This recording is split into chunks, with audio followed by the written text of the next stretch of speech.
Jonathan Edwards, Grande Despertador, 1703 a 1758.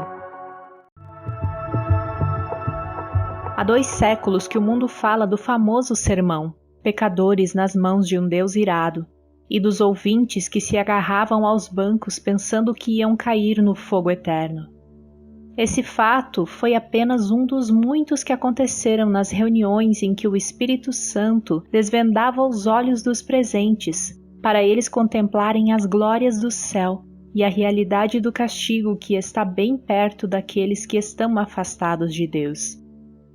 Jonathan Edwards, entre os homens, era o vulto maior nesse avivamento, que se intitulava O Grande Despertamento. Sua vida é um exemplo destacado de consagração ao Senhor para o desenvolvimento maior do intelecto e sem qualquer interesse próprio de deixar o Espírito Santo usar o mesmo intelecto como instrumento nas suas mãos. Amava a Deus, não somente de coração e alma, mas também de todo o entendimento. Sua mente prodigiosa apoderava-se das verdades mais profundas. Contudo, sua alma era de fato um santuário do Espírito Santo. Sob aparente calma exterior, ardia nele o fogo divino como um vulcão. Os crentes atuais devem a esse herói, graças à sua perseverança em orar e estudar sob a direção do Espírito, a volta às várias doutrinas e práticas da Igreja primitiva. Grande é o fruto da dedicação do lar em que Edwards nasceu e se criou. Seu pai foi o amado pastor de uma só igreja durante um período de 64 anos. Sua piedosa mãe era filha de um pregador que pastoreou uma igreja durante mais de 50 anos. 10 das irmãs de Jonathan, 4 eram mais velhas do que ele e 6 mais novas. Abre aspas. Muitas foram as orações que os pais ofereceram a Deus para que o único e amado Filho fosse cheio do Espírito Santo e que se tornasse grande perante o Senhor. Não somente oravam assim, fervorosa e constantemente, mas mostravam-se igualmente zelosos em criá-lo para Deus. As orações à volta da lareira os estimularam a se esforçarem, e seus esforços redobrados os motivaram a orarem mais fervorosamente. O ensino religioso e permanente resultou em Jonathan conhecer intimamente a Deus quando ainda criança. Fecha aspas. Quando Jonathan tinha 7 ou 8 anos, houve um despertamento na igreja de seu pai, e o menino acostumou-se a orar sozinho, 5 vezes, todos os dias, e a chamar outros da sua idade para orarem com ele.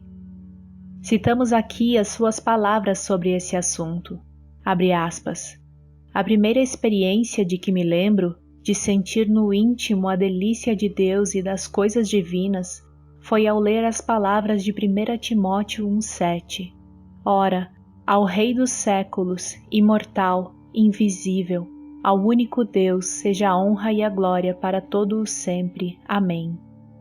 Sentia a presença de Deus até arder o coração e abrasar a alma de tal maneira que não sei descrevê-la. Gostava de passar o tempo olhando para a lua e de dia a contemplar as nuvens e os céus. Passava muito tempo observando a glória de Deus, revelada na natureza, e cantando as minhas contemplações do Criador e Redentor. Antes me sentia demasiado assombrado ao ver os relâmpagos e ouvir o troar do trovão. Porém, mais tarde, eu me regozijava ao ouvir a majestosa e terrível voz de Deus na trovoada. Fecha aspas.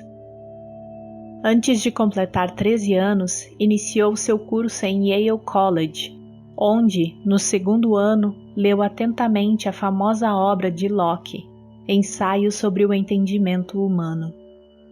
Vê-se nas suas próprias palavras acerca dessa obra o grande desenvolvimento intelectual do moço. Abre aspas.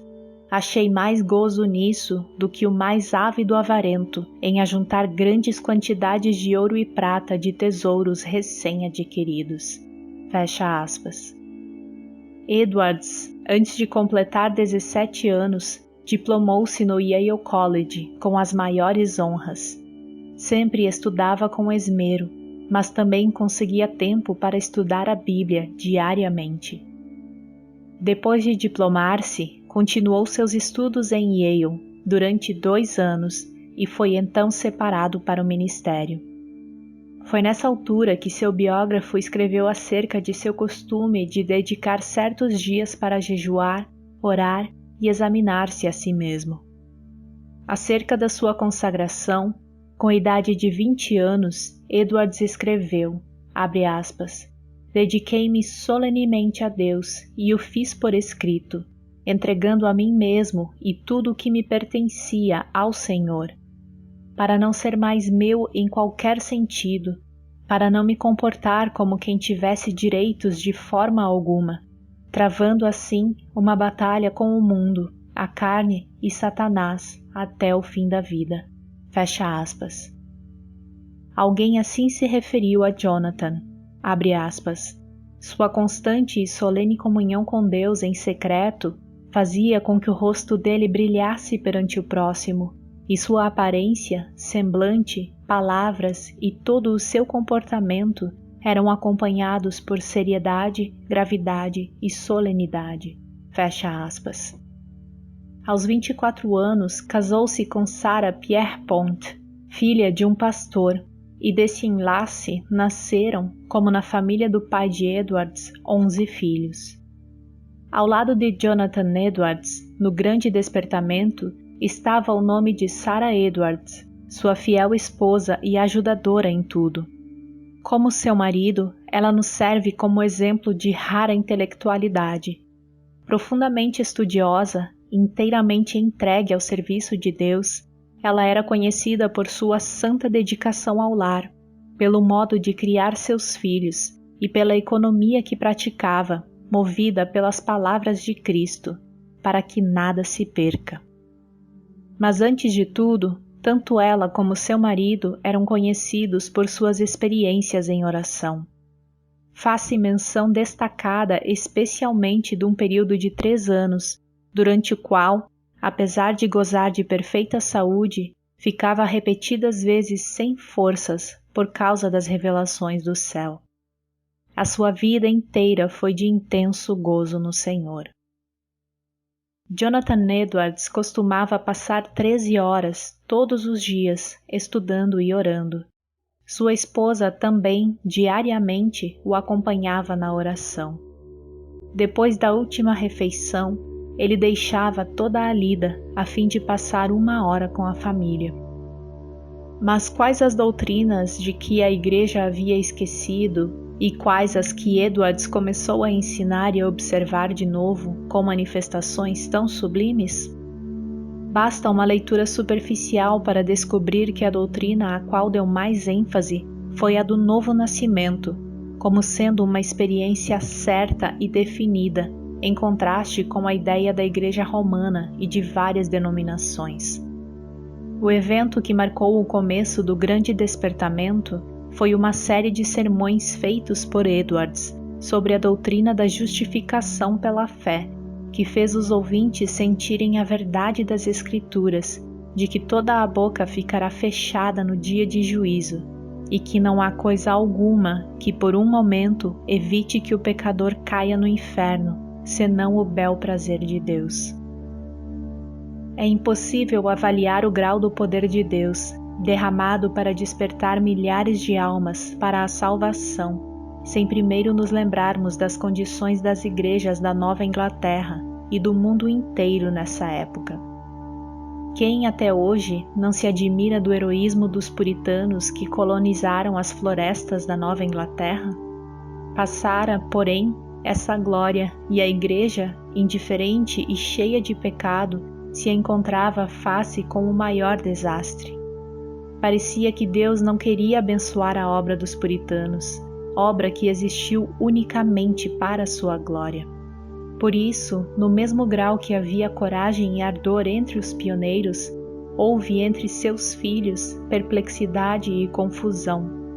Se não pudesse alcançar, de novo, a espiritualidade, só lhes restava esperar o juízo dos céus. O famoso sermão de Edwards, Pecadores nas mãos de um Deus irado, merece menção especial. O povo, ao entrar para o culto, mostrava um espírito leviano e mesmo de desrespeito diante dos 5 pregadores que estavam presentes. Jonathan Edwards foi escolhido para pregar. Era homem de 2 metros de altura. Seu rosto tinha aspecto quase feminino e o corpo magro de jejuar e orar. Sem quaisquer gestos, encostado num braço sobre a tribuna, segurando o manuscrito na outra mão, falava em voz monótona. Discursou sobre o texto de Deuteronômio 32:35, ao tempo em que resvalara o seu pé. Depois de explicar a passagem, acrescentou que nada evitava, por um momento, que os pecadores caíssem no inferno, a não ser a própria vontade de Deus. Que Deus estava mais encolerizado com alguns dos ouvintes do que com muitas pessoas que já estavam no inferno.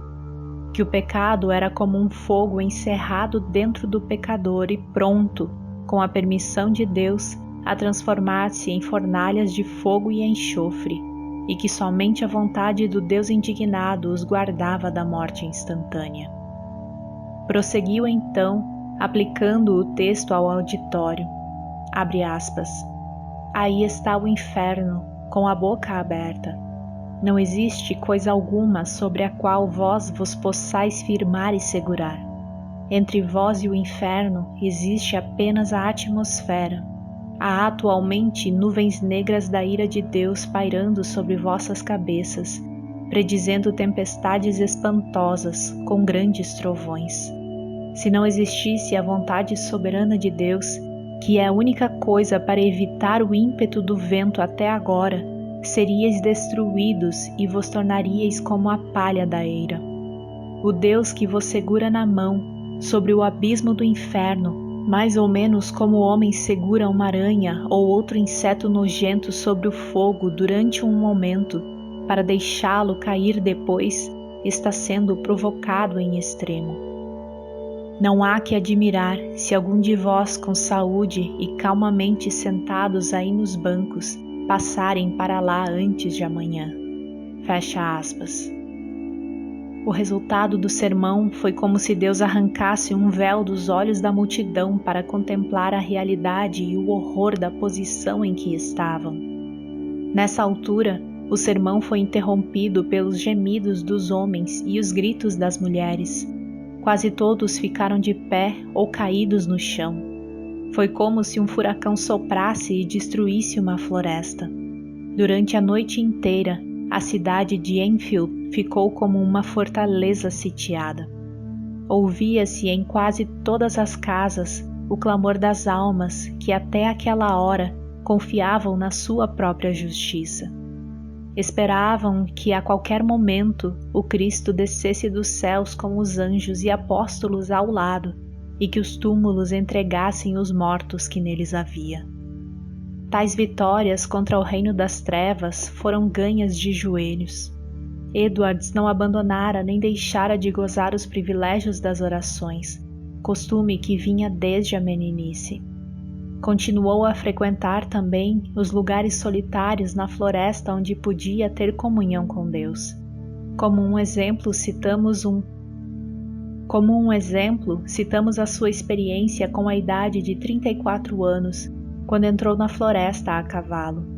Lá prostrado em terra, foi-lhe concedido ter uma visão tão preciosa da graça, amor e humilhação de Cristo como mediador, que passou 1 hora vencido por uma torrente de lágrimas e pranto. Como era de se esperar, o maligno tentou anular a obra gloriosa do Espírito Santo no grande despertamento, atribuindo tudo ao fanatismo. Em sua defesa, Edwards escreveu, abre aspas, Deus, conforme as Escrituras, faz coisas extraordinárias. Há motivos para crer, pelas profecias da Bíblia, que sua obra mais maravilhosa seria feita nas últimas épocas do mundo. Nada se pode opor às manifestações físicas, como as lágrimas, gemidos, gritos, convulsões, falta de forças. De fato, é natural esperar, ao lembrarmos-nos da relação entre o corpo e o espírito, que tais coisas aconteçam. Assim falam as Escrituras, do carcereiro que caiu perante Paulo e Silas, angustiado e tremendo, do salmista que exclamou sob a convicção do pecado: envelheceram os meus ossos pelo meu bramido durante o dia todo. Salmo 32, 3. Dos discípulos que na tempestade do lago clamaram de medo, da noiva no Cântico dos Cânticos que ficou vencida pelo amor de Cristo até desfalecer. Fecha aspas. Certo é que na Nova Inglaterra começou, em 1740, um dos maiores avivamentos dos tempos modernos. É igualmente certo que este movimento se iniciou não com os sermões célebres de Edwards, mas com a firme convicção dele de que há uma obra direta que o Espírito Divino faz na alma humana. Note bem, não foram seus sermões monótonos, nem a eloquência extraordinária de alguns, como George Whitefield, mas sim a obra do Espírito Santo no coração dos mortos espiritualmente, que, começando em Northampton, espalhou-se por toda a Nova Inglaterra e pelas colônias da América do Norte, chegando até a Escócia e a Inglaterra. De uma época de maior decadência, a Igreja de Cristo, entre a população escassa da Nova Inglaterra, despertou e foram arrebatadas de 30 a 50 mil almas do inferno durante um período de 2 a 3 anos. No meio das suas lutas, sem ninguém esperar, a vida de Jonathan Edwards foi tirada da terra. Apareceu a varíola em Princeton e um hábil médico foi chamado de Filadélfia para inocular os estudantes. O nosso pregador e 2 de suas filhas foram também vacinados. Na febre que resultou, as forças do nosso herói diminuíram gradualmente até que 1 mês depois faleceu. Assim diz um de seus biógrafos, abre aspas, em todo o mundo onde se falava o inglês, era considerado o maior erudito desde os dias do apóstolo Paulo ou de Agostinho. Fecha aspas.